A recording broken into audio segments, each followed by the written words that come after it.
नमस्कार, सी 24 तास मध्ये आपलं स्वागत। एक नजर टाकूयात आजच्या ठळक घडामोडींवर। नेवाशामध्ये जन्मदात्या बापानंच केला आपल्या मुलीवरती बलात्कार, मुलीनं केली तक्रार दाखल। घटनेमुळे हादरला नेवासा तालुका। श्रीगोंद्यामध्ये फिल्टर हाऊस उशाला आणि कोरडगशाला अशी विदारक परिस्थिती।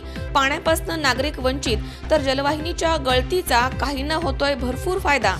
बारामती पशुधन विभागाचा सावळा गोंधळ, सी 24 तासनं केला उघड आणि 50 कालबाह्य पशुखाद्याची पोती झालीत अचानक गायब।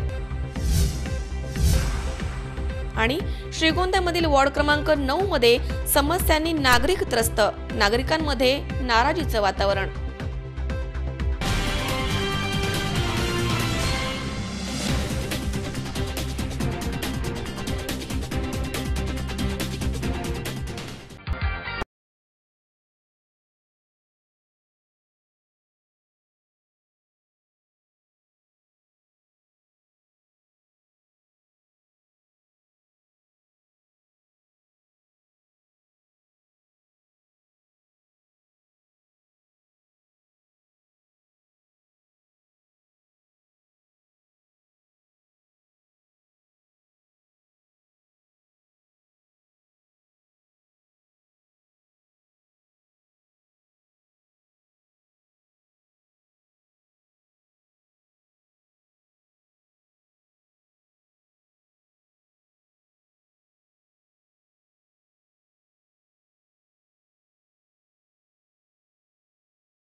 बातमीपत्रात आपलं स्वागत। पाहूया सविस्तर वृत्त।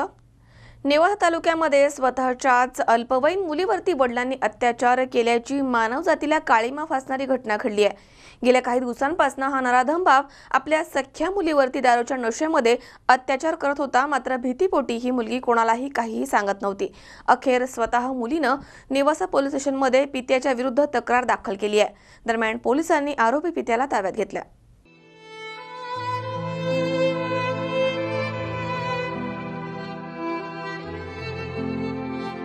नेवासा तालुक्यातील एका खेडेगावामध्ये 13 वर्षाच्या अल्पवयीन मुलीवरती तिच्याच वडिलांनी वारंवार बलात्कार केल्याची फिर्याद नेवासा पोलीस स्टेशनमध्ये स्वतः पीडितेने दाखल केली आहे। या घटनेमुळे नेवासा तालुक्यामध्ये मोठी खळबळ उडाली आहे। त्या नराधम पित्याविरोधामध्ये नेवासा पोलीस स्टेशनमध्ये गुन्हा दाखल करण्यात आला आहे। दरम्यान फिर्यादीमध्ये पीडित मुलीनं म्हटलंय की तिची आई लहानपणी मयत झाली आहे, त्यामुळे तिचा सांभाळ आजीच करते। सध्या आजी आजोबा, लहान भाऊ आणि वडिलांच्या सह ती एकत्र राहते। 2 जानेवारी रोजी रात्री तिच्या वडिलांनी आजीबरोबर भांडण करून आजी आणि भावाला घराबाहेर काढलं आणि मुलीला मारहाण करून तिच्याशी अतिप्रसंग करण्याचा प्रयत्न केला। मात्र मुलीनं विरोध केल्यानं तिची सुटका झाली आहे। मात्र 3 जानेवारीला दुपारी 1:30 वाजता नराधम बापानं आजोबा आणि भावाला शेताकडे पाठवून पीडितेला घरामध्ये कोंडून मारझोड करत तिच्यावरती अत्याचार केलाय। त्या दिवसापासून दररोज दुपारी घरामधील लोकांना शेतामध्ये पाठवून तो अत्याचार करत असे। वडिलांच्या धाकानं ती प्रथम आजोबा आणि आजीला काहीही सांगू शकली नाही। मात्र 7 जानेवारी रोजी आजीला तिनं सर्व प्रकार सांगितलाय आणि मंगळवारी 8 जानेवारी रोजी नेवासा पोलीस स्टेशनमध्ये तक्रार दाखल करण्यात आली आहे। दरम्यान पीडितेच्या नराधम पित्याला अटक करण्यात आली आहे। या घटनेचा पुढील तपास पोलीस उपनिरीक्षक गौतम वावळे हे करतायत। पोलीस स्टेशन नेवासा स्थल सीमे हद्दीमधील एका अल्पवयीन मुलीने पोलीस स्टेशन नेवासा येथे येऊन तिच्या सख्ख्या वडिलांविरोधात रिपोर्ट दिला आहे की तिचे सख्ख्या वडिलांनी वारंवार तिच्यावर बलात्कार केलेला आहे। त्यावरून सदर मुलीच्या रिपोर्टवरून पोलीस स्टेशन नेवासा येथे भादवी कलम 376 2 बालकांचे लैंगिक अपराधापासून संरक्षण कायदा 2012 कलम 4-6 प्रमाणे गुन्हा दाखल करण्यात आलेला आहे। सदर आरोपी पोलिसांच्या ताब्यात असून सदर गुन्ह्याचा पुढील तपास वरिष्ठांच्या आदेशानुसार पोलीस उपनिरीक्षक गौतम वावळे मी स्वतः करीत आहे। शंकर नाबदे, सी 24 तास, नेवासा। सांगलीमध्ये बांधकाम कामगार आणि आशा महिला तसेच पोषण आहार कर्मचारी आणि अंगणवाडी महिला कर्मचारी यांनी आपल्या विविध मागण्यांसाठी जिल्हाधिकारी कार्यालयावरती भव्य मोर्चा काढलाय। यावेळी भाजप सरकारचा निषेध करण्यात आलाय। बांधकाम कामगार आणि आशा महिला तसेच पोषण आहार कर्मचारी आणि अंगणवाडी महिला कर्मचारी यांनी आपल्या विविध मागण्यांसाठी जिल्हाधिकारी कार्यालयावरती भव्य मोर्चा काढलाय। या मोर्चामध्ये हजारोंच्या संख्येने अंगणवाडी सेविका, बांधकाम कामगार आणि महिला यांनी उपस्थिती लावली होती। मागील 4 वर्षांपासून कामगारांच्या मागण्या संबंधित महाराष्ट्र शासनाला अनेक वेळा निवेदन देऊन कळवण्यात आल्या आहेत, मात्र तरी देखील त्याची अंमलबजावणी झाली नाहीये। उलट केंद्रामधील भाजप सरकार हे महाराष्ट्रामधील भाजप आघाडीचे सरकार यांनी मालक धार्जिणे आणि कामगार विरोधी धोरण राबवून कामगारांना पूर्वी मिळत असलेला अधिकार आणि हक्क हिरावून घेण्याचा प्रयत्न सुरू केलाय।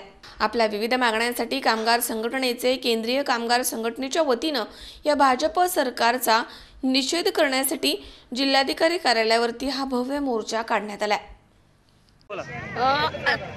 आजचा मोर्चा हा बीजेपी सरकारने जे काही कामगार विरोधी धोरण आखलेलं आहे त्याच्या विरोधामध्ये पूर्ण देशभर 8 आणि 9 हा संप पुकारलेला आहे आणि त्या संपाच्या निमित्तानं आम्ही आज कलेक्टर कचेरीवरती संपूर्ण सांगली जिल्ह्यातनं अशा गटवर प्रवर्तक, बांधकाम कामगार, अंशकाली कर्मचारी, शालेय पोषण आहार कर्मचारी असे सगळे संयुक्त कामगार संघटनेच्या वतीनं आज हा आम्ही मोर्चा आयोजित केलेला आहे। समजा पुढच्या काळामध्ये जर काही आमच्या मागण्या मान्य झाल्या नाही तर याच्यापेक्षा तीव्र आंदोलन आम्ही आमच्या संयुक्त कृती समितीच्या वतीनं करू असं मी बोलतो।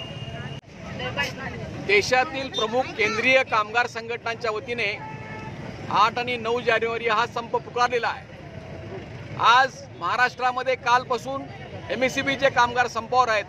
आज आणि उद्या बँकेतले कामगार सुद्धा संपावर आहेत। त्याचबरोबर शासनाच्या विविध योजनांमध्ये काम करणारे जे कर्मचारी आहेत, अंगणवाडी, आशा, पोषण आहार हे सुद्धा या संपामध्ये सामील असून बांधकाम कामगार या प्रमाणामध्ये मोठ्या प्रमाणात आलेले आहेत। इतकेच नव्हे तर सांगली शहरातली बेगर संघटना जी आहे त्या महिला सुद्धा या ठिकाणी आलेल्या आहेत। आज आमची एक मागणी अशी आहे की बांधकाम कामगारांचा कायदा रद्द करायचा प्रस्ताव या भाजप सरकारनं ठेवलेला आहे, त्याचा आम्ही धिक्कार करतोय आणि हा बांधकाम कायदा रद्द होता कामा नये अशी आमची मागणी आहे। दुसरी मागणी ही आहे की या देशातली महागाई कमी झाली पाहिजे आणि बेकारी कमी झाली पाहिजे, बेकारांना काम मिळालं पाहिजे आणि 1 कोटी बेकारांना काम मिळण्याच्या ऐवजी गेल्या 2 वर्षामध्ये 2 कोटीपेक्षा जास्त कामगार असलेल्या नोकऱ्या गमावून बसलेले आहेत। या सरकारची धोरणं चुकीची आहेत आणि नोटाबंदीचा निर्णय केल्यामुळे प्रचंड बेकारी वाढलेली आहे।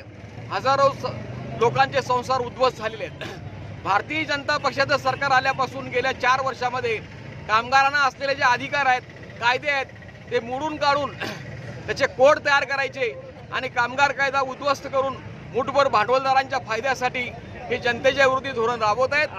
आज आपण काय केलं तर त्याच्यासाठी आम्ही या सांगली जिल्ह्यातल्या आशा संपावर आहेत, बांधकाम कामगार संपावर आहेत, त्याचबरोबर या ठिकाणी आलेले सगळे इतर छोट्या छोट्या उद्योगामधले कामगार सुद्धा संपावर आहेत आणि त्यामुळे हा संप सांगली जिल्ह्यामध्ये यशस्वी झालेला आहे आणि उद्या सुद्धा सगळ्यांनी काम करू नये असं आम्ही आवाहन करतोय आणि संपावर असलेल्या हजारो या जे सगळे कामगार आहेत, कर्मचारी आहेत ते आम्ही या ठिकाणी या सरकारचा धिक्कार करण्यासाठी कलेक्टर कचेरीवर आलेलो आहोत आणि समजा आमच्या मागण्या जर मान्य केल्या नाहीत तर या कलेक्टर कचेरीसमोर आम्ही हजारो कामगारांचं बेमुदत धरणे आंदोलन उपोषण 29 जानेवारीपासून सुरू करतो। गणेश चव्हाण, C24 तास, सांगली। डायगर येथील मुंब्रा पनवेल रस्त्यावरील दहिसर इथे काही लोक वन्य प्राण्यांची विक्री करण्यासाठी येणार आहेत अशी माहिती पोलिसांना मिळाली आणि पोलिसांनी मंगळवारी सापळा रचून 2 संशयितांना ताब्यात घेतले। त्यावेळी त्यांच्या बॅगमध्ये एक खवले मांजर आढळून आले। दरम्यान आता पोलिसांचा पुढील तपास सुरू आहे।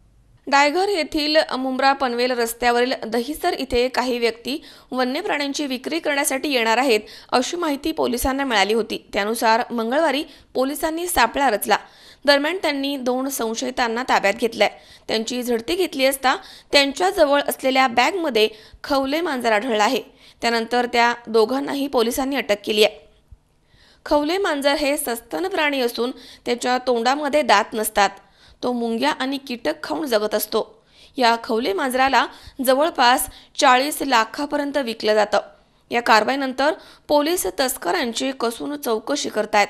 हे मांजर कोणाला विकणार होते आणि यामागचा हेतू काय हे पोलीस तपासणार आहेत. बेंच की टीम है, कदम सुबह और भूसरे साहब, इनके गाइडेंस के नीचे हमारे होंदराव साहब इसके ऊपर वर्कआउट कर रहे थे और सुबह से हमने उधर पेट्रोलिंग और हमने ट्रैप लगाया था. रायगढ़ से कुछ लोग पेंगोलिन बेचने के लिए ठाणे सिटी के अंदर आने वाले थे, ऐसी हमारे पास इंफॉर्मेशन थी. तो जब ये सौदा कर रहा था उस टाइम हमने उसको पकड़ लिया और हमने उसको हिरासत में लिया. उनके तरफ से हमने जो लाइव पेंगोलिन है उसको बरामद किया है और अभी हमारा जो भी कार्रवाई है, लीगल कार्रवाई, वो चल रहा है. सर इंटरनेशनल मार्केट में उसका इंटरनेशनल मार्केट में जो कीमत है 40 लाख के आसपास उसका कीमत. आरोपी का बैकग्राउंड क्या है सर? नहीं, ये तो रायगढ़ के अभी आज ही हमने उनको हिरासत में लिया. अभी हम उनके साथ पूछताछ करेंगे, उसके बाद हमको पता चलेगा कि क्या काम कर रहे हैं. कहाँ अरेस्ट किया? ये मुमरा के आसपास हमने अरेस्ट किया. राज वैशंपायन, C24 तास, मुंबई. या ठिकाणी वेळ झाली छोट्याशा विश्रांतीची. अवघ्या काही क्षणात परत येतोय. तुम्ही पाहत राहा C24 तास, जगा वर्तमानात बिनधास्त.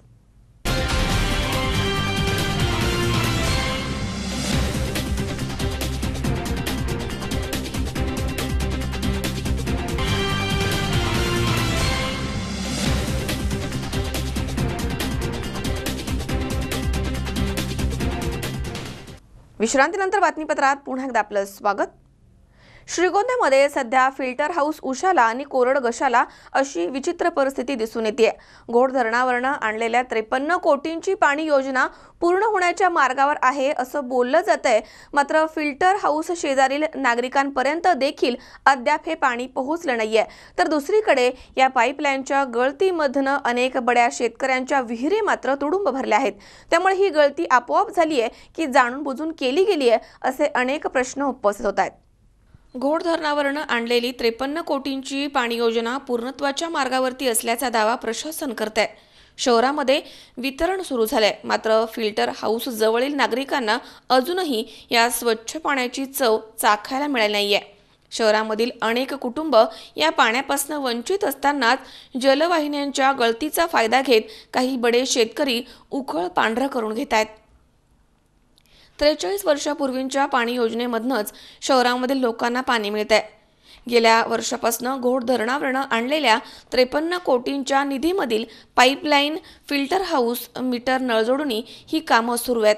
शहरामधील अनेक भागांमध्ये जलवाहिनी आणि मीटर नळजोडणी पूर्ण झालेली असली तरी काही भाग त्यापासून वंचित आहे. विशेष म्हणजे शहराजवळील आनंदनगर मळा येथील फिल्टर हाऊस जवळील नागरिकांच्या घरी पिण्याचं पाणी येत नाहीये. त्यामुळे फिल्टर हाऊस उशाला आणि कोरड घशाला अशी येथील लोकांची अवस्था आहे. ज्या भागामध्ये मीटर जोडली आहेत त्या घरामध्ये कमी दाबानं पाणी मिळत आहे, तर अनेक ठिकाणी जुन्याच जोडणीमधनं पाणी येत आहे. अनेक घरी लोक राहत नसले तरी देखील तिथे पाणी सुरू आहे आणि रस्ते जलमय होत आहेत. पालिका प्रशासन नेमकं करतीये काय असाच प्रश्न त्यामुळे उपस्थित होतोय. सगळ्या कुटुंबांना पाणी मिळत नसताना फिल्टर हाऊस भागामधील काही ठिकाणी पाईपलाईनच्या गळतीमधनं शेतकऱ्यांच्या विहिरी तुडुंब भरल्याचे दिसून येत आहे. ही गळती मूळची आहे की शेतकऱ्यांनी केली आहे याचा शोध घेण्याची तसदी देखील पालिकेने घेतली नाहीये. त्यामुळे या बड्या शेतकऱ्यांच्या शेताला थेट घोड धरणामधील पाणी देण्याची किमया साधली जाते. सुहास कुलकर्णीसह अमोल उदमले, C24 तास, श्रीगोंदा. वाशिममध्ये पार पडलेल्या ग्रामपंचायत सार्वत्रिक निवडणुकीमध्ये आरक्षित जागेवरती निवडून आलेल्या 6 तालुक्यांमधील सरपंच आणि सदस्यांनी विहित मुदतीमध्ये जात वैधता प्रमाणपत्र सादर न केल्यानं जिल्हाधिकाऱ्यांनी त्यांची पदं रद्द करण्याचे आदेश काढलेत. त्यामुळे मोठी खळबळ उडाली आहे. तालुक्यामधील 44 ग्रामपंचायतीच्या 112 सदस्यांच्या मध्ये सहभाग आहे. मात्र काही सरपंच आणि सदस्यांनी कागदपत्रांची योग्य पूर्तता करून देखील कारकुनाच्या चुकीमुळे पात्र लोकांची पदं रद्द झाली आहेत. त्यामुळे मोठा संताप व्यक्त होतोय. वाशिम जिल्ह्यामध्ये पार पडलेल्या ग्रामपंचायत सार्वत्रिक निवडणुकीमध्ये आरक्षित जागेवरती निवडून आलेल्या 6 तालुक्यामधील सरपंच आणि सदस्यांनी विहित मुदतीमध्ये जात वैधता प्रमाणपत्र सादर न केल्यामुळे जिल्हाधिकाऱ्यांनी त्यांचं पद रद्द केल्याचा आदेश काढला. त्यामुळे जिल्ह्यामध्ये एकच खळबळ उडाली आहे. त्यामध्ये वाशिम तालुक्यामधील 44 ग्रामपंचायतीच्या 112 सदस्यांचा समावेश आहे. काही सरपंच आणि सदस्यांनी जात वैधता प्रमाणपत्र सादर करून देखील कारकुनाच्या चुकीमुळे पात्र सरपंच आणि सदस्यांचं पद रद्द करण्यात आलंय. त्यामुळे मात्र मोठा रोष व्यक्त केला जातोय. वाशिम तालुक्यामधील धानोरा खुर्द येथील सरपंच अशोक खडसे राखीव जागेवरती निवडून आले आहेत. त्यांनी निवडणूक नामनिर्देश पत्र भरतानाच जात वैधता प्रमाणपत्र जोडलं होतं, तरी देखील त्यांचं पद रद्द करण्यात आलंय. त्यामुळे महसूल विभागाचा गलथान कारभार चव्हाट्यावर आलाय. केवळ कारकुनानं तहसीलदार यांची दिशाभूल केली. तहसीलदारानं जिल्हाधिकारी यांना चुकीचा अहवाल दिल्यामुळे सरपंच पद रद्द झाले असा आरोप सरपंच अशोक खडसे यांनी केलाय. याबाबतचे त्यांनी जिल्हाधिकारी आणि तहसीलदार यांना निवेदन देऊन न्याय मागितलाय. अन्यथा आमरण उपोषण छेडण्याचा इशारा देखील त्यांनी दिलाय. कारकुनाच्या चुकीमुळे सरपंच खडसे यांना नाहक शारीरिक, मानसिक आणि आर्थिक त्रास सहन करावा लागतोय. मी अशोक शेषराव खडसे, राहणार धानोरा खुर्द, तालुका जिल्हा वाशिम. मी ज्यावेळेस अर्ज भरला त्यावेळेस अर्जासोबत मी नामनिर्देशक पत्रासोबत मी कास्ट व्हॅलिडिटी जोडलेली आहे, प्रमाणपत्र वैधता प्रमाणपत्र जोडलेले आहे.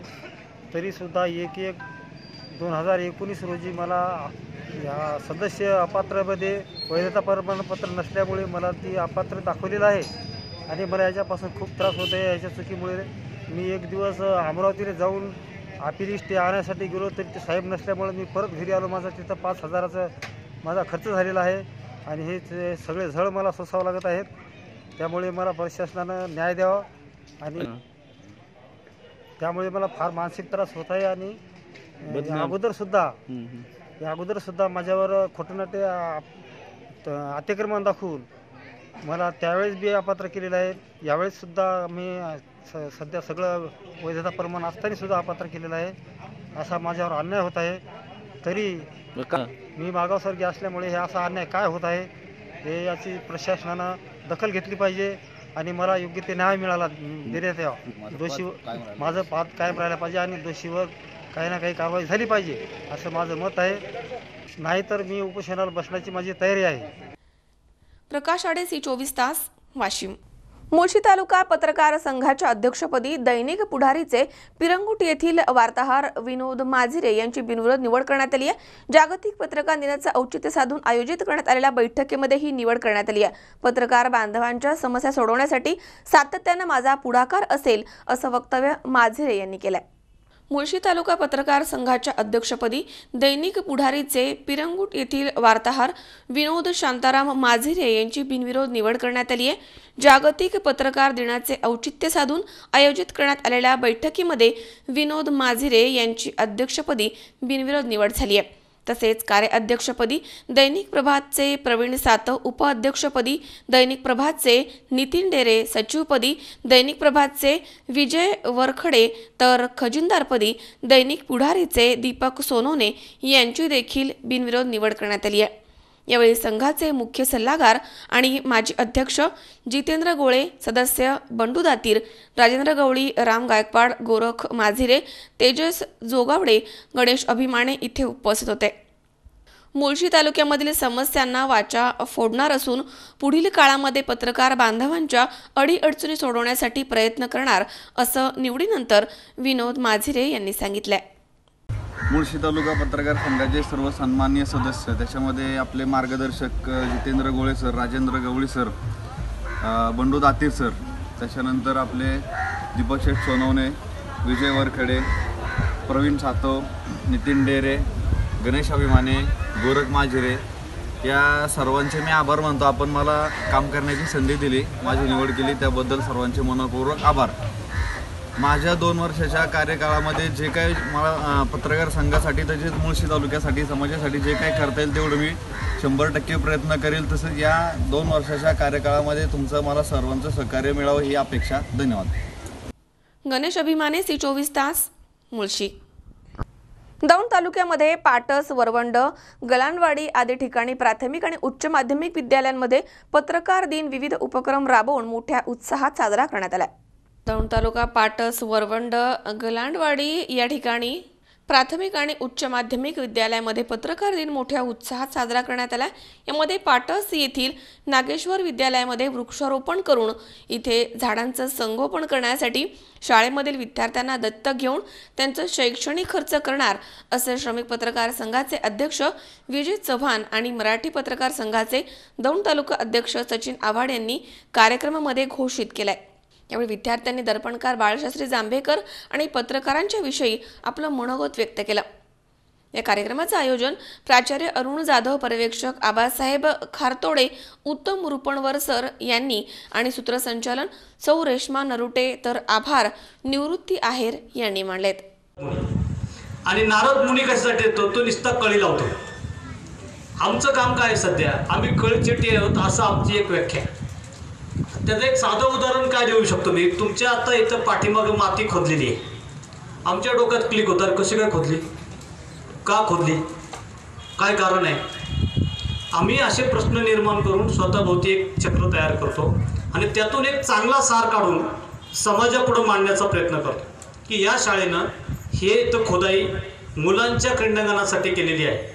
ही जरी भूमिका चांगली असेल तरी आमच्यातला संशय परत जागा होतो। मग हे क्रीडांगण करताना यांनी निधी कुठून आणला असेल, ह्यांना मदत कोणी केली असेल, ह्याच्यात भ्रष्टाचार झाला असेल का, अशा विविध प्रश्नांनी आमच्या डोक्यात जी काय प्रश्न निर्माण होतात आणि त्यातून आम्ही जो सार काढतो त्याला पत्रकार म्हणून आजच्या जीवनामध्ये महत्त्व दिलं जातं। पण आम्ही पत्रकार बदनाम बी आहेत आणि आम्ही पत्रकार चांगले बी आहोत।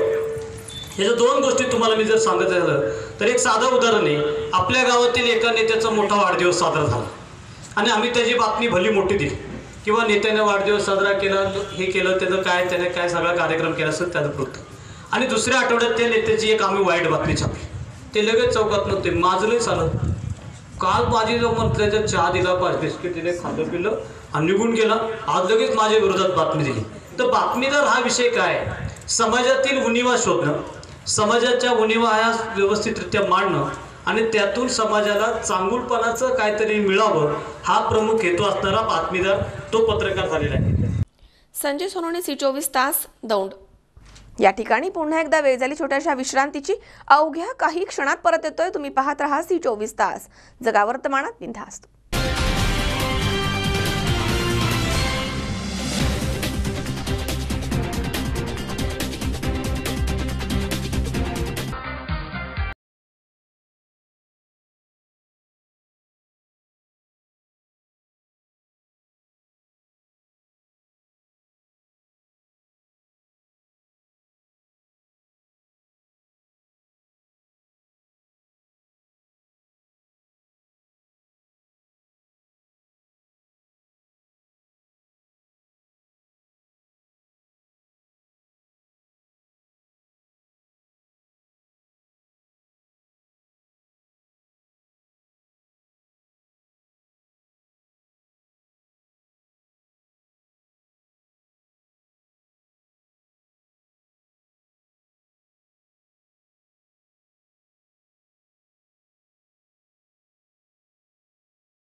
विश्रांतीनंतर बातमीपत्रात पुन्हा एकदा आपलं स्वागत। पुणे जिल्हा परिषद पशुधन विभागामधील अनागोंदी कारभार चव्हाट्यावर आलाय। गेल्या 3 वर्षांपासून मोरगाव इथे हे पशुखाद्य धूळखात पडलं होतं। यामध्ये 50 पोती कालबाह्य झाली आहेत। हे शासकीय नुकसान संबंधित अधिकाऱ्यांकडून वसूल करावं असं वृत्त C24 तास वृत्तवाहिनीवरती प्रसारित होताच अधिकारी खडबडून जागे झाले आणि विशेष म्हणजे त्या 50 कालबाह्य झालेल्या पशुधान्याच्या पोत्यांना पाय फुटल्याप्रमाणे ते अचानकपणे गायब झालेत। दरम्यान अधिकाऱ्यांनी मात्र याबाबत अजब शक्कल लढवली आहे। तालुक्यामध्ये काही शासकीय योजना कशा सोयीस्कर राबवल्या जातात हे वास्तव उजेडामध्ये आलंय। बारामती पंचायत समिती आणि पुणे जिल्हा परिषद विभाग एका वृत्तामुळे चर्चेमध्ये आलेत। अनुसूचित आणि जाती जमातीच्या काही शेतकऱ्यांसाठी आलेले पशुखाद्य तब्बल 3 वर्ष वाटप करण्यात आलं नव्हतं. हे वृत्त प्रसारित होताच त्या पोत्यांना जणू काय पाय फुटलेत अशीच कथा समोर आली आहे. येथील सर्व पशुखाद्य अचानकपणे गायब करण्यात आलं. दरम्यान मोरगाव इथे दवाखान्यामध्ये वाटपामधील शिल्लक राहिलेलं हे पशुखाद्य नव्हे तर ट्रान्सपोर्टमधनं जास्त आल्याचा हा कांगावा अधिकाऱ्यांनी केला आहे. यामुळे या प्रकरणाचं गुपित अजूनच वाढलंय. पुणे जिल्हा परिषद पशुधन विभागामधील हा सावळा कारभार आहे. गेली 3 वर्ष मोरगाव इथे हे पशुखाद्य धूळ खात पडलं होतं. त्यामुळे हजारो रुपयांचं आर्थिक नुकसान झालंय. पशुधन विभागाच्या हलगर्जीपणामुळे यामधील सुमारे 50 पोती कालबाह्य झाली आहेत. शासनाचं हे नुकसान अधिकाऱ्यांकडून वसूल करावं अशी मागणी करण्यात आली आहे. या वसुलीचा भुर्दंड आपणास नको यासाठी अधिकाऱ्यांनी एक नामी शक्कल लढवली. हे वृत्त प्रसारित होताच तब्बल 3 वर्षांनंतर अचानक ही पशुखाद्यांची सुमारे 50 पोती आज मात्र गायब झाली आहेत. हे पशुखाद्य नेमकं गेलं कुठे असा प्रश्न विचारला असता 3 वर्षांपूर्वी नजरचुकीनं जास्तची पोती ट्रान्सपोर्टमधनं आल्याचं सांगत या प्रकरणाला बगल दिली गेली आहे. कागदोपत्री पशुखाद्य वाटप केल्याचा अहवाल शासनाला देऊन या वाटपामध्ये मोठा भ्रष्टाचार झाल्याचा संशय व्यक्त होतोय. दरम्यान याबाबत दखल घ्यावी अशी मागणी आता करण्यात येते. विल्हेवाट लावून दिलेली आहे आणि आमचा दवाखाना स्वच्छ करून दिलेला आहे. कालपर्यंत इथं असलेलं हे पशुखाद्य अचानक काल गायब झालं. मग त्याला पाय फुटले का किंवा 3 वर्ष कंपनी का गप्प आहे किंवा का गप्प बसली, तर याच्या संदर्भात तुमचं काय मत आहे? आता सदरच्या कंपनीने इथून नेलेला साठा आहे त्यानंतरचे काय म्हणजे वस्तुस्थिती आपल्याला काय ते कुणी तुम्हाला सांगितलं की तो अतिरिक्त झाला वगैरे असं? तो तालुका पशुधन विकास अधिकारी यांनी सांगितलेलं होतं की तो अतिरिक्त साठा कंपनीकडून आपल्याला जादा आलेला आहे. त्यामुळे त्या कंपनीनं त्याची तो घेऊन गेलेले आहेत. आणि मनोहर तावरे, C24 तास, बारामती. सांगली मार्केट यार्ड समोर हमाल आणि माथाडी कामगारांनी आपल्या न्याय हक्काच्या विविध मागण्यांसाठी 2 दिवसाचे आंदोलन सुरू केले. हमाल पंचायत आणि तोलाईदार यांनी आंदोलनामध्ये सहभाग घेतला. कामगार कायद्यामध्ये बदल हे सरकार करतंय. हमाल माथाडी कामगारांना विश्वासामध्ये घेतलं जात नाहीये. याच्या निषेधार्थ सांगली मार्केट यार्ड समोर हमाल आणि माथाडी कामगारांनी 2 दिवसांचं आंदोलन सुरू केलंय. केंद्रीय कामगार संघटना कृती समितीच्या आणि महाराष्ट्र राज्य हमाल मापाडी महामंडळाच्या आदेशानुसार कामगारांच्या न्याय हक्क मागण्यांसाठी 2 दिवस देशव्यापी आंदोलन सुरू करण्यात आलं आहे. हमाल पंचायत आणि तोलाईदार यांनी या आंदोलनामध्ये सहभाग घेतलाय. केंद्रीय कामगार संघटना कृती समितीच्या आदेशानुसार आज संपूर्ण देशामध्ये विविध कामगार संघटना एकत्र येऊन आज देशव्यापी 2 दिवसाचं आंदोलन करण्यात येत आहे. दिनांक 8 व 9 जानेवारी रोजी संपूर्ण देशामध्ये संप धरणे आंदोलनाचा कार्यक्रम आयोजित केला असून त्याच पद्धतीनं सांगली जिल्हा हमाल पंचायत आणि सांगली जिल्हा तोलाईदार सभेच्या वतीनं आज आणि उद्या सांगली माथाडी मंडळ कार्यालयासमोर लाक्षणिक धरणं आंदोलन आयोजित करण्यात आले असून या ठिकाणी केंद्र शासनाच्या धोरणाच्या विरोधात निषेध करण्यात येत असून केंद्र शासनानं जो काही कामगार कायद्यामध्ये बदल करण्याचं षडयंत्र रचलेलं आहे, कामगार कायदे बदलण्याचा घाट घातलेला आहे, तो त्वरित थांबवावा. सर्व अंग मेहनती कष्टकऱ्यांना किमान 18,000 किमान वेतन मिळालंच पाहिजे. सर्व अंग मेहनती कष्टकरी शेतकरी शेतमजूर हमाल मापाड्यांसह सर्वांना मासिक 3,000 रुपये पेन्शन दरमहा मिळाली पाहिजे आणि तसा कायदा त्वरित करावा. या व अन्य मागण्यांसाठी 2 दिवसाचं हे लाक्षणिक धरणं आंदोलन या ठिकाणी करण्यात येत आहे. त्याचबरोबर स्थानिक ज्या काही मागण्या आहेत माथाडी मंडळाकडं त्याबाबतही आज आम्ही धरणं आंदोलन केलेलं आहे आणि आज शासनाला केंद्र शासनाला आणि माथाडी मंडळाला आज या ठिकाणी निवेदन देण्याचं काम करण्यात येणार आहे. गणेश चव्हाण, C24 तास, सांगली. येत्या 18 जानेवारीला आगळ्या वेगळ्या धाटणीचा तुमच्या मनाचा कौल तुम्ही ऐका असा संदेश देणारा एक निर्णय स्वतःसाठी हा नवा कोरा मराठी चित्रपट प्रेक्षकांच्या भेटीला येतोय. नावाजलेल्या कलाकारांनी परिपूर्ण असा हा सिनेमा नक्कीच प्रेक्षकांच्या पसंतीला उतरणार आहे. वर्षअखेरीत चांगल्या वाईट गोष्टींची गोळाबेरीज करताना नव्या वर्षामध्ये एक नवी गोष्ट जोडली जाते, ती म्हणजे नवीन वर्षाचे संकल्प आणि निर्णय. आयुष्यामधल्या एखाद्या महत्त्वाच्या वळणावरती प्रत्येकाला स्वतःचा असा एक निर्णय घ्यावाच लागतो.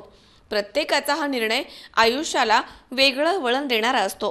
जेव्हा निर्णय घ्यायची वेळ येईल तेव्हा फक्त तुमच्या मनाचा कौल ऐका असं सांगू पाहणारा एक निर्णय स्वतःचा स्वतःसाठी हा मराठी चित्रपट 18 जानेवारीला प्रेक्षकांच्या भेटीला येणार आहे. या चित्रपटाचे लेखन, निर्मिती आणि दिग्दर्शन अशी तिहेरी जबाबदारी अभिनेते श्रीरंग देशमुख यांनी सांभाळली आहे. स्वरंग प्रोडक्शनची प्रस्तुती असलेल्या या चित्रपटामध्ये सुबोध भावे, मधुरा वेलणकर साटम, विक्रम गोखले, सुहास जोशी, प्रदीप वेलणकर, शरद पंक्षे, श्रीरंग देशमुख, सीमा देशमुख, मंगल केंकरे, मुग्धा गोडबोले, प्रतिभा दाते, स्वप्नाली पाटील यासारख्या नावाजलेल्या कलाकारांच्या भूमिका आहेत. आणि विशेष म्हणजे या चित्रपटामधनं कुंजिका काळविंट हा एक गोड नवा चेहरा प्रेक्षकांच्या पहिल्यांदाच समोर येणार आहे. 18 जानेवारीला प्रदर्शित होत आहे महाराष्ट्रामध्ये आणि महाराष्ट्राच्या बाहेर. श्रीरंग देशमुख यांचं लेखन, दिग्दर्शन आणि निर्माता म्हणून असलेला हा सिनेमा या वर्षातला पहिला सिनेमा असल्यामुळे उत्सुकता जास्त आहे. या सिनेमामध्ये डॉक्टर ईशान ही व्यक्तिरेखा मी केली की इतर भूमिकांपेक्षा बरीच वेगळी असेल. सिनेमा मुळात एक जर आपण म्हणू की नातेसंबंधांवरती आधारित सिनेमा आहे. माणसांची गोष्ट आहे, माणसामधल्या परस्परांच्या संबंधांविषयीची गोष्ट आहे. आणि जसं सिनेमाचं नाव आहे एक निर्णय, तर कोणाच्याही आयुष्यात जेव्हा एखादा निर्णय माणूस कळत नकळत घेत असतो तेव्हा त्या निर्णयाचा पडसाद त्याच्या कुटुंबावर, त्याच्या आजूबाजूच्या माणसांवरती निघत असतं. आणि असाच एक निर्णय या सिनेमामध्ये एक व्यक्ती घेते आणि त्या निर्णयामुळे इतरांच्या आयुष्यात कशा पद्धतीने त्याला प्रतिसाद देतात या सिनेमात बघण्याचा विषय. डॉक्टर ईशान हे कॅरेक्टर बालरोग तज्ञ आहे, प्रेमळ आहे, कुटुंबावर प्रेम करणार आहे, माणसांवरती प्रेम करणार आहे, पण थोडासा अव्यक्त आहे, पटकन न बोलणार आहे, पटकन रिॲक्ट न होणार आहे. आणि अशा माणसाच्या आयुष्यात जेव्हा काही निर्णय इतरांनी घेतल्यामुळे किंवा इतरांच्या निर्णय घेण्याच्या क्षमतामुळे आणि हा माणूस अव्यक्त असल्यामुळे जे काही घडत होते या सिनेमांकडनं खूप असं ज्याला आपण म्हणू की एंटरटेनमेंटपेक्षा सुद्धा विचार करायला लावणारी ही फिल्म आहे. आणि मला असं वाटतं की हा सिनेमा बघितल्यानंतर प्रत्येकाने आयुष्यात स्वतःसाठी एक निर्णय घेतलेला असतो. आणि सिनेमाची टॅगलाईनच आहे की एक निर्णय स्वतःचा स्वतःसाठी. तर तो आपण जेव्हा स्वतःसाठी एक निर्णय घेतो, कधी कळत होतो, कधी तो नकळत निर्णय घेतला जातो, तर या निर्णयाच्या अनेक गोष्टी आजूबाजूला घडत असतात, त्याचे परिणाम घडत असतात. आणि त्या परिणामांमध्ये सहभागी झालेली ही माणसं असतात, आपले नागरिक असतात. आणि या सगळ्या एका निर्णयामध्ये नेमकं काय घडतं आपल्या कुटुंबामध्ये त्याची ही गोष्ट आहे. मला खात्री आहे की या नवीन वर्षातला आलेला. अमोल उदमले सह हर्षल कोठावदे, C24 तास, पुणे. या ठिकाणी पुन्हा एकदा वेळ झाली छोट्याशा विश्रांतीची. अवघ्या काही क्षणात परत येतोय. तुम्ही पाहत राहा C24 तास, जगा वर्तमानात बिनधास्त.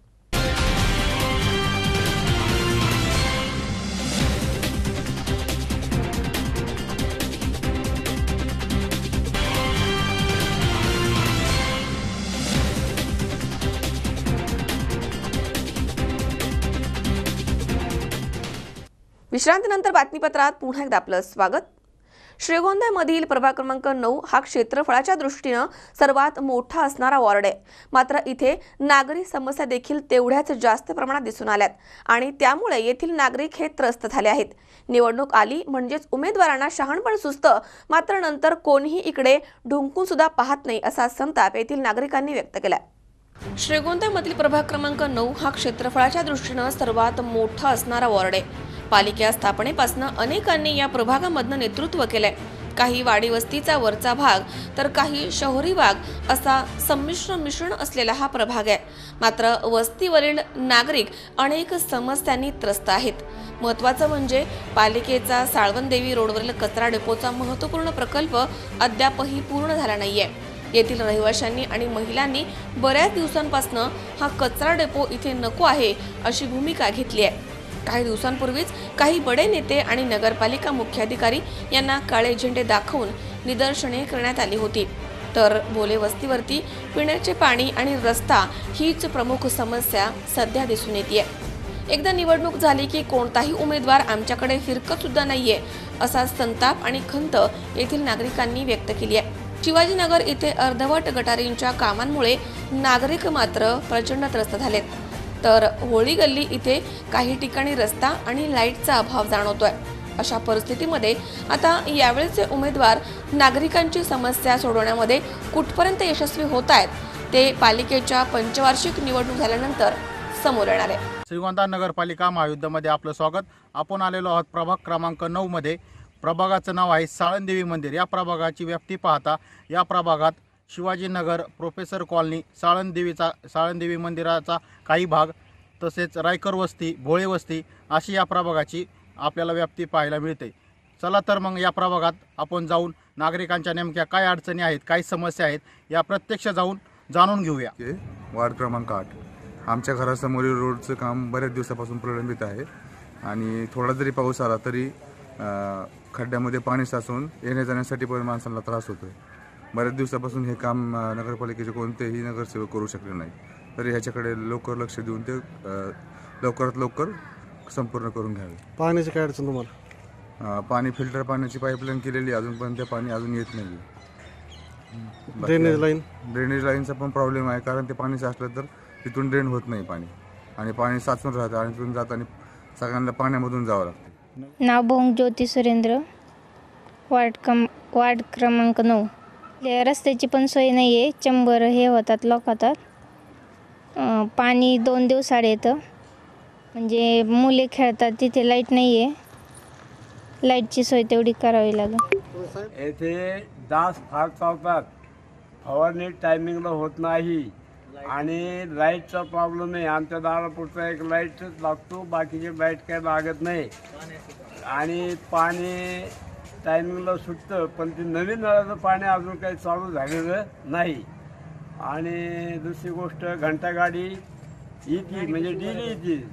शिवाजीनगर 9 नंबर वाढलं तर हे खड्ड्याचंच रोड बरोबर नाही। आता हे पाईपलाईन खांदल्यात ना तर त्याचे बुजलेच नाहीत। इथून इकडे 40 खड्डे आहेत। 40 खड्डे म्हणले बघा ना, एकदा दोनदा जायचं म्हणलं ना ते कंबरात दुखतं। लक्ष देत नाही, काय कधीतरी गाडी येते आणि घंटा गाडी येते सकाळची, पण काहींचं काय असं येते थांबते लगेच जाते, काही मग अनेक प्रकारच्या म्हणजे समस्या आहेत। त्याच्यानंतर परत जागोजागी जाता येत आणि काही खड्डे केलेले आहेत, स्पीड ब्रेकर आहेत ते काय छोटे मोठे कोणाला बिगर परवानगीचे केलेले काय, आणि बाकीचं तसं पाहिलं तर छोट्या मोठ्या आणि मच्छराचा पण काही याच्यामध्ये प्रादुर्भाव चालू होतो। त्याच्यापासून आम्ही लय आंदोलन केले, काळे झेंडे लावले, सगळं आंदोलन करून आम्ही नगरपालिकेत गावात नेऊन ट्रॅक्टर जाळला, तरी काहीच ह्यांचा उपचार होत नाही। आता आम्ही सगळं कंटाळलो, त्यांना बोलून दमलो, सगळं आंदोलन करून दमलो, सगळं काहीच उरलं नाही आता आमच्याकडं। ज्यावेळेस इलेक्शनच्या टायमाला आता आमचं दुसरं काही नाही, इलेक्शनचं फक्त आम्हाला हाच आहे त्रास। त्यामुळे ह्यांनी आमची एवढीच इच्छा आहे की ह्यांनी ना हे नीट करावं, पण आम्हाला नको पण इथं, का तर आमच्या लहान मुलांना इतका त्रास आहे ना, आम्हाला आजारी पडले ना तर 8-8 15-15 दिवस आम्हाला ॲडमिट करावं लागतं, इतका त्रास आहे। आमच्या शेळ्या राहत नाही, कोंबड्या राहत नाही, आम्ही करायचं काय? कुत्रे तरी हा इतका त्रास आहे म्हणजे ना आम्हाला एक टायमाला ना असं खायला सुद्धा भेटत नाही। पाहुणे आले ना तर आमच्या चहा सुद्धा पित नाही, इतकं नको झाले आम्हाला। आणि कारण की आम्ही यांना पण इतकं बोलून दमलो की आम्ही किती पण बोलतो, बांगड्या भरल्या ह्यांना, पर साडी चोळी सकट दिले तर ह्यांच्यात काहीच फरक होत नाही। करणार काय सांगा? नाचती सगळी, आणखीन दूर जर आला ना इतका ठसका येतोय आम्हाला, त्याच्यासाठी आम्हाला काहीच नको। आता आम्ही मतदान सुद्धा करणार नाहीत, चौकड सगळ्या व्यवस्था झाल्या तर आमच्या इकडं काहीच नाही। त्याच्यासाठी आम्ही कोणाला मतदान करणार नाही, कोणी येऊ पण नाही आमच्याकडं मागायला। आम्ही आता सगळ्यांनी ठाम ठरवलेलं आहे, कोणी येणार नाही काय नाही। ज्यानंतर आमचा प्रश्न सुटन त्यानंतर आम्ही येऊ आणि मतदान करू, आणि तोवर आम्ही कोणाला मतदान नाही करणार काय। निर्णय घेतला आणि इथं गांडूळ खत प्रकल्पासाठी मोठा निधी आणून इथं गांडूळ खत प्रकल्प राबवू असं पालिकेने ठरवलं, आणि त्यानंतर आजपर्यंत ह्या पालिकेने एकही गांडूळ आणलेलं नाही। दुसरी गोष्ट, ह्या जे कचरा डेपो आहे ह्याचा जे कंपाऊंड आहे त्याचं वॉल कंपाऊंडचं काम आम्ही 15 फूट उंचीचं, जेलची जेवढी उंची असती एवढ्या उंचीचं करू असं गेले 5 वर्ष झाले बोंबालत्यात, पण अजून एक वीट पण लावलेलं नाही। आम्ही गेलो तर ह्या मीटिंगमध्ये विषय मांडू, त्या मीटिंगमध्ये विषय मांडू, तर आजपर्यंत ह्या पालिकेने असं आम्हाला झुलवत ठेवलेलं आहे। शिक्षण जे आहे त्याच्यामध्ये आमच्या 3 वस्त्या आहेत, रायकर वस्ती, वडवकर वस्ती आणि शिंदे वस्ती। या परिसरातले तमाम नागरिक ह्या इलेक्शनवर बहिष्कार टाकत आहेत। मी दीपक विश्वनाथ भोळे वस्ती। आता इथून मागं निवडणूक होती, सगळं होतं, पण आता आम्ही नेमकं एका कोपऱ्यात पडतो।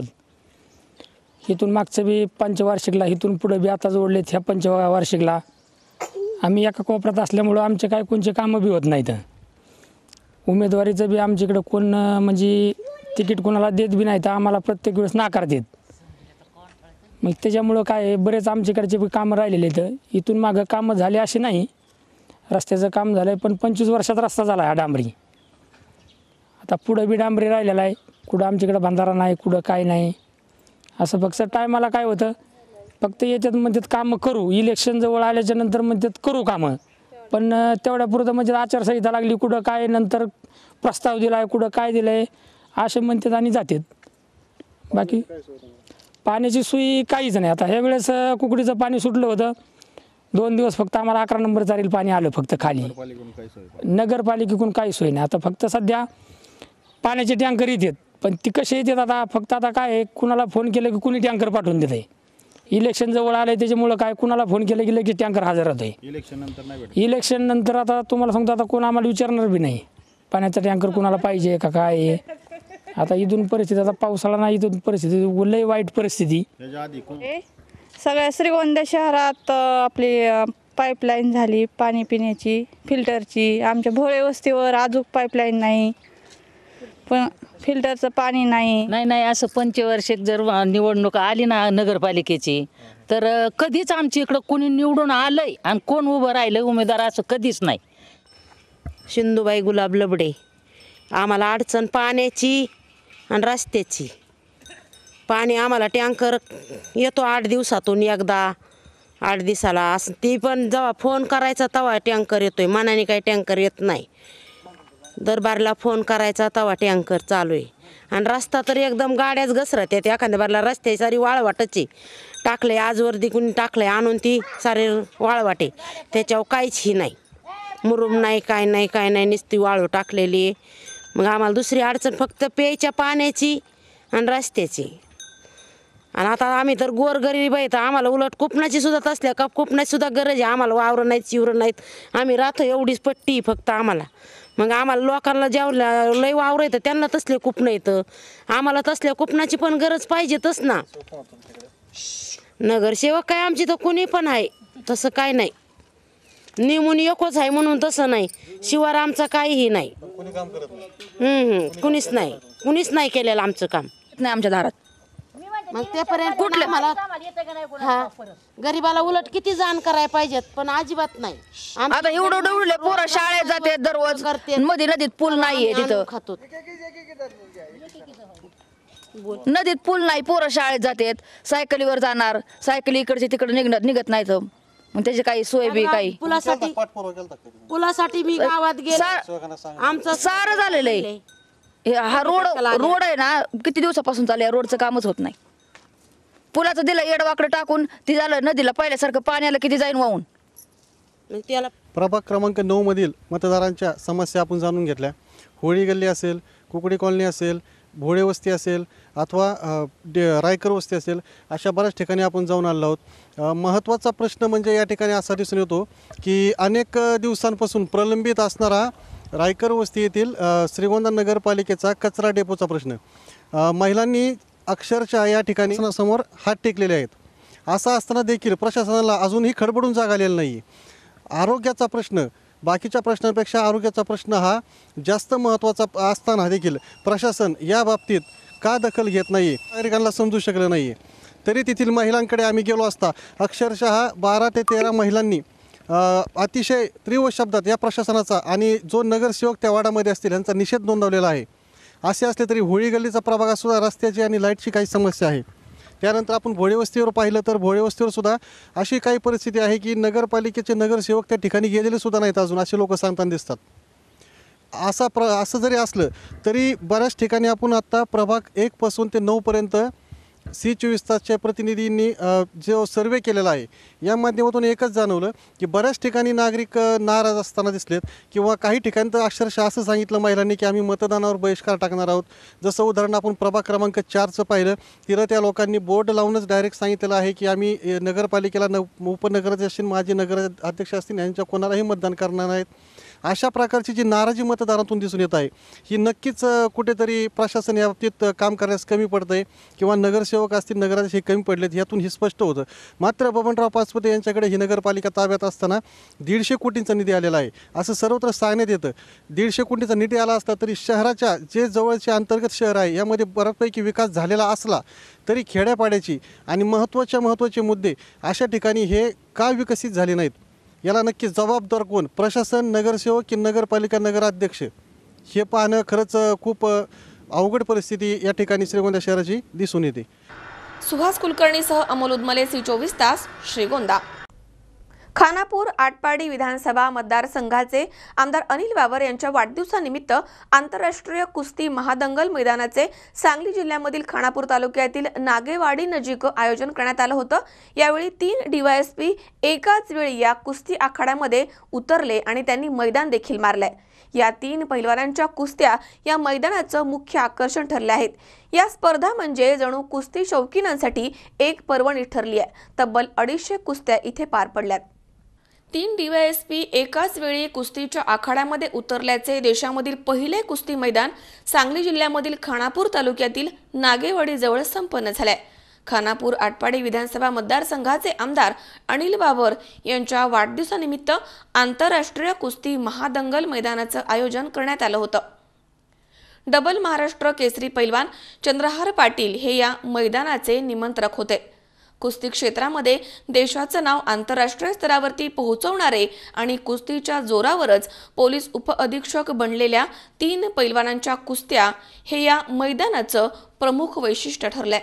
यामध्ये ट्रिपल महाराष्ट्र केसरी पैलवान विजय चौधरी, कॉमनवेल्थ गेम्सचा सुवर्णपदक विजेता पैलवान नरसिंग यादव आणि कॉमनवेल्थ गेम्समधील सुवर्णपदक विजेता पैलवान राहुल आवारे या 3 DYSPंनी फोडामध्ये उतरत आपापल्या प्रतिस्पर्धींवरती विजय मिळवला.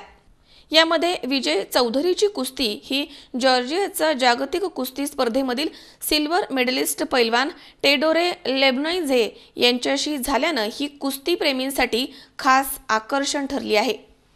नूतन महाराष्ट्र केसरी बाला रफिक शेखची देखील कुस्ती या मैदानामध्ये आयोजित करण्यात आली होती. महाराष्ट्र केसरीचा किताब मिळवल्यानंतर बाला रफिकची ही दुसरी कुस्ती होती. या मैदानामध्ये पैलवान नरसिंग यादव, पैलवान राहुल आवारे या Commonwealth gold medallist मल्लांसह Maharashtra Kesari पैलवान बाला रफिक शेखनं देखील नेत्रदीपक खेळ करत आपापल्या प्रतिस्पर्धी मल्लांना आसमान दाखवलाय. देशभरामधील आणि विदेशामधील नामांकित मल्ल खेळलेले हे आजवरचे राज्यामधील सर्वात मोठं मैदान मानलं जातं. तब्बल 50 लाखांहून अधिक रकमेची बक्षिसं यावेळी देण्यात आली आहे. 50,000 कुस्ती शौकीनांच्या उपस्थितीमध्ये मैदानामध्ये तब्बल 250 कुस्त्या संपन्न झाल्यात. आमच्या सर्व कार्यकर्त्यांनी आणि विशेषतः जे मल्ल आहेत तालुक्यातले त्यापैकी त्या सगळ्या मल्लचा नेता चंद्रहार पाटील डबल महाराष्ट्र केसरी यांनी एकत्र येऊन माझ्या वाढदिवसाच्या निमित्तानं एक कुस्त्याचं मोठं मैदान भरवायचं ठरलं होतं. जे ठरवलं होतं त्याच्यापेक्षा चांगल्या पद्धतीने यशस्वी झालं. जवळजवळ 3 DYSP आज या मैदानामध्ये खेळले.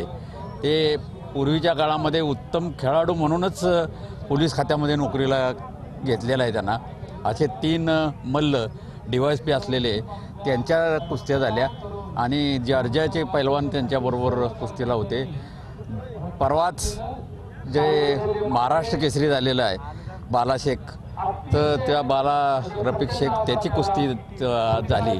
असं चांगलं मोठं मैदान मला वाटतं आमच्या जिल्ह्यामध्ये एवढ्या पद्धतीचं मोठं मैदान पहिल्यांदाच झालं.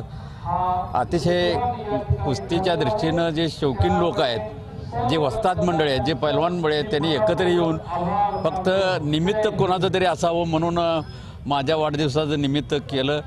सोन्या चांदीच्या धंद्याच्या निमित्तानं जे देशभर जे व्यावसायिक लोक आहेत माझे, त्यांनी आणि कुस्ती शौकीनांनी एकत्र येऊन हे मैदान भरवलं. अत्यंत चांगलं मैदान झालेलं आहे. भविष्य काळामध्ये यामधनं स्फूर्ती घेऊन अनेक मैदानं भरावीत आणि या सांगली जिल्ह्यामध्ये विशेषतः या दुष्काळी भागामध्ये कुस्ती शौकीनांच्या इच्छेप्रमाणे नवीन पैलवान तयार व्हावेत अशी माझी या निमित्तानं अपेक्षा आहे। गणेश चव्हाण, सी24 तास, सांगली। आंबेगाव तालुक्यातील कोल्हारवाडी थुगाव इथे महावितरणच्या हलगर्जीपणामुळे एका वायरमनचा नाहक बळी गेला। येथील डीपीवरती काम करत असताना अचानकपणे विद्युत प्रवाह सुरू झाल्यामुळे वायरमन यशवंत सांडभोर हे डीपीला चिटकले आणि त्यांचा तात्काळ मृत्यू झाला। आंबेगाव तालुक्यातील कोल्हारवाडी थुगाव इथे मंगळवारी 8 जानेवारी रोजी दुपारी 3:30च्या सुमारास कोल्हारवाडी येथील वायरमन यशवंत तुकाराम सांडभोर हे गणेशवाडीच्या डीपीवरती काम करत असताना अचानक आलेल्या विद्युत प्रवाहामुळे ते डीपीवरतीच चिटकून जागीच मृत्युमुखी पडलेत। या घटनेमुळे महावितरणचा हलगर्जीपणा पुन्हा एकदा समोर आलाय। त्यामुळे एका वायरमनचा नाहक बळी गेलाय। विद्युत प्रवाह उच्च दाबाचा असल्यामुळे मृतदेह डीपीला चिकटलेल्या अवस्थेमध्येच होता। या घटनेची माहिती कळताच गावाचे पोलीस पाटील श्याम एरंडे यांनी पोलिसांना कळवलं आहे। मंचर पोलीस आणि महावितरणच्या अधिकाऱ्यांनी घटनास्थळी दाखल होऊन पंचनामा करून मृतदेह पोस्टमॉर्टमसाठी मंचर येथील ग्रामीण रुग्णालयामध्ये पाठवलाय। दरम्यान महावितरणचे वरिष्ठ अधिकारी आणि मंचर पोलीस पुढील तपास करतायत। नमस्कार, मी कोल्हारवाडी गावचा पोलीस पाटील श्याम एरंडे। आज आमच्या गावामध्ये साधारण 3:30च्या दरम्यान एक दुःखद घटना घडली। यशवंत सांडभोर, आम्ही वाईटी म्हणतो त्यांना, ते कर्तव्य बजावत असताना दुपारी डीपीवर विजेचा शॉक लागून मृत्युमुखी पडले। आम्ही जवळ जाऊन परिस्थितीची पाहणी केली। साधारण मध्येच करंट आल्यामुळे अशी घटना घडली असं प्रत्यक्षदर्शी दिसतंय। त्याच्यानंतर आम्ही ॲम्ब्युलन्समधून त्यांना मंचर या ठिकाणी आणलं। त्यांची पोस्टमॉर्टम झालेली आहे। कालपासून लाईट नव्हती, साधारण 1-1.5 दिवसापासून काहीतरी प्रॉब्लेम चालू होता, तर तेच ते दुरुस्त करत होते।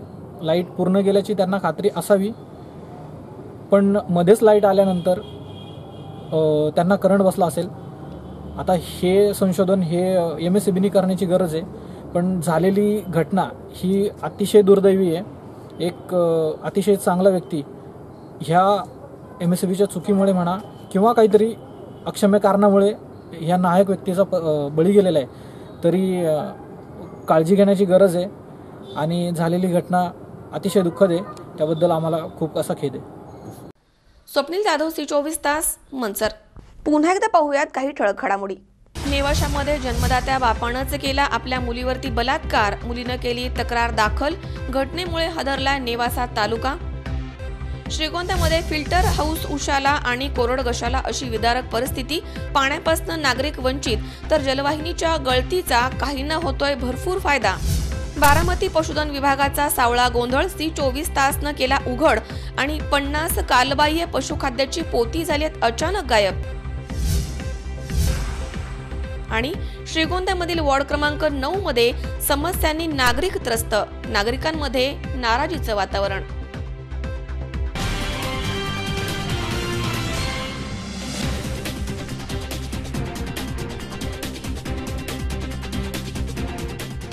याचबरोबर बातमीपत्रात आज वेळ झाली इथेच थांबण्याची। ताज्या अपडेटसाठी बघत रहा सी24 तास, जगावर्तमान, इंधास्त।